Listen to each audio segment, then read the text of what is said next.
Hello, lovelies. How are you? We're We're good. good. How Hi, you doing, Carla. Carla? Good to Oh, I'm so happy and privileged to meet you today. I loved your story so much, and it's so inspiring. I wanted to talk a little bit about this one lyric of one of your songs where you everything gonna be all right, where Yeah, you say, if you feel like giving up, remember why you started. I yeah. want each one of you to tell me how that resonates with you being in the middle of this fight that you're in for democracy for your country. Before I made the decision to start, I knew that it was worth it. The pain would be worth it. The periodical failures would be worth it. And I knew that I was in the right side of history. So knowing that I'm on the right side of history, that alone keeps me going. knowing the goal, the final goal has Yeah, to be to secure a better future for every single Ugandan, yeah, regardless of where they live. yeah. So if you know your goal, you have no liberty to give up Yeah, along the way. No, that's you right. don't, because That's you're right. not where you want to be. Yeah, that's right. Yeah. I know that's right. Y'all give me life. Y'all are like relationship goals for real, for real. Like, I'm just saying, I want to talk about this tattoo on your back, Barbie, because Wow. you got my man's face on your back, and I want to know why you chose to do that and what does that symbolize for you? He's handsome. Who they want to have his face on their body? I know that's right. Wow. So we were going to have our wedding. I had waited 10 years.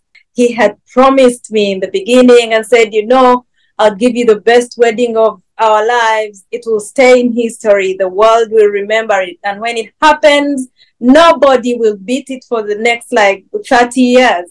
And to date, we've not had that same wedding. It's now 12 years later. Anyway, back to why I had the tattoo then. So I am his fan. Like his music is like my most favorite music. So I wanted to have my musicians tattooed on my body. And then my wedding gown was going to be a back show. And then I had to like show it off.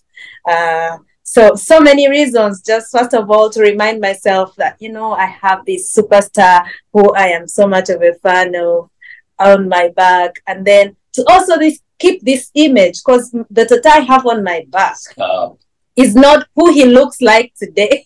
Today he's different. He doesn't have the dreadlocks anymore. He's serious. He's speaking the law and also speaking against dictatorships and talking democracy. Then my man was a ragamuffin. Maybe you're gonna have my new She face. said a ragamuffin. So yeah, it was a combination of reasons. Yeah. Yeah. Yeah. I love that you said ragamuffin. Oh Lord, that is comedy at its best. Before I get out of here though, I want just so in closing it out, Barbie, I want you to tell me more about your work with the Caring Hearts Uganda initiative and the work you do for them. And then I'd like for you both to tell me what you would like people to take away from this documentary. I know what I took away from it because we're experiencing something similar here in the States in terms of democracy and fighting for our rights. So if you could just start out talking about the Caring Hearts Uganda initiative, Barbie, and then segue into that other answer, that would be great. Yeah, Caring Hearts Uganda is an organization, an NGO. It's a non-profit that I founded and then called along some friends of mine who have this like mind. It's the target towards the girl child who is unfortunate, who lives in remote areas.